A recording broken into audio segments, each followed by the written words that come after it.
देखिए, पाकिस्तान में बेरोजगारी एक बहुत बड़ा मसला है, महंगाई एक बहुत बड़ा मसला है।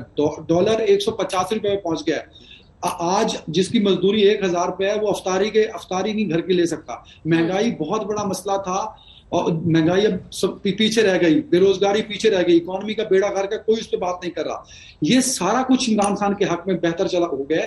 इमरान खान ने आज असेंबली डिसॉल्व करके और स्पीकर से रूलिंग लेके अपनी सियासत को बचा लिया है।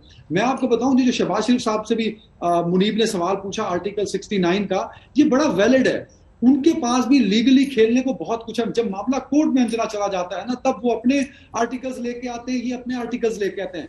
पार्लियामेंट की जो प्रोसीडिंग्स होती है उसमें कोर्ट सिर्फ इंटरप्रिटेशन करता है। अगर वो इंटरप्रिटेशन किसी एक के हक में आ जाए तो फैसला उस हक में कंसिडर किया जाता है। स्पीकर ने किया क्या, ये बात स्पीकर को भी पता है कि वो जो रूलिंग दे रहा है वो कहीं ना कहीं उस पर क्वेश्चन मार्क है। उसने किया ये कि एक आर्टिकल के जरिए रूलिंग दी और दूसरे आर्टिकल के जरिए उस रूलिंग को जस्टिफाई कर दिया। अब जब सुप्रीम कोर्ट पहली रूलिंग को 58 को इंटरप्रिटेट करेगी तो वो कहेगी कि स्पीकर ठीक कह रहा है। जब वो दूसरी आर्टिकल 5 पे जाएगी तो फिर वो कहेगी कि भाई स्पीकर ने कहा कि गैर मुल्की मुदाखलत नहीं होनी चाहिए आर्टिकल 5 के मुताबिक, स्पीकर के पास सबूत कहाँ है? तो वो स्पीकर से सबूत मांगेगी।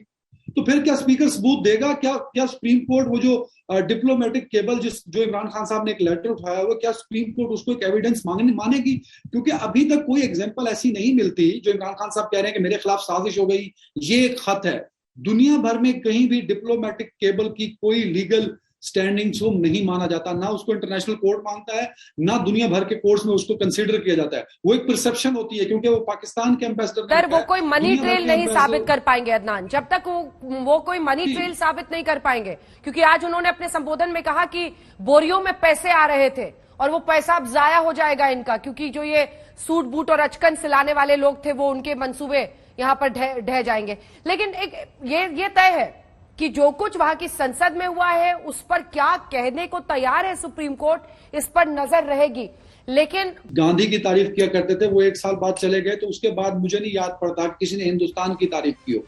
इमरान खान पिछले 1 महीने से हिंदुस्तान की खारजा पॉलिसी की, हिंदुस्तान की इकोनॉमी की, हिंदुस्तान के पॉलिटिकल सिस्टम की तारीफ कर रहे हैं। तो it is the card of Imran Khan जो वो खेले। इमरान खान के आज जो जलसा हुआ पिछले हफ्ते इस्लामाबाद में, उसके पोस्टर में रिलीजियस एलिमेंट वाज़े तौर पे देखा गया। तो रिलीजन कार्ड दूसरा कार्ड था जो इमरान खान के लिए।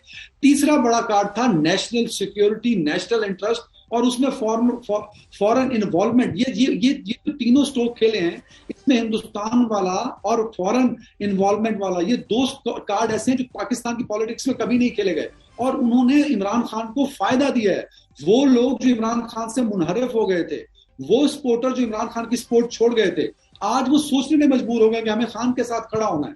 भले खान ने अनकॉन्स्टिट्यूशनल काम किया है। आज जहां मैं बैठा हूं इस्लामाबाद में, यहाँ कॉन्स्टिट्यूशनल क्राइसिस क्रिएट हो गया है, पर उसका फायदा इमरान खान को हुआ है। और ये एक अच्छे पॉलिटिशियन की निशानी होती है कि वो उसका कोई भी इकदाम, उसका कोई भी स्टेप उसकी पॉलिटिक्स को फायदा दे। तो भले ही अनकॉन्स्टिट्यूशनल था, अगर सुप्रीम कोर्ट कह भी देता, जो कि नहीं कहेगा मुझे पता है, सुप्रीम कोर्ट भी ऑन बोर्ड होगा और वहां जस्टिफाई करने के लिए दोनों तरफ से दलाइल होंगे। बट ये जो स्टेप लिया गया है, इसने इमरान खान की पॉलिटिक्स को और पाकिस्तान में इमरान खान को रेलिवेंट कर दिया।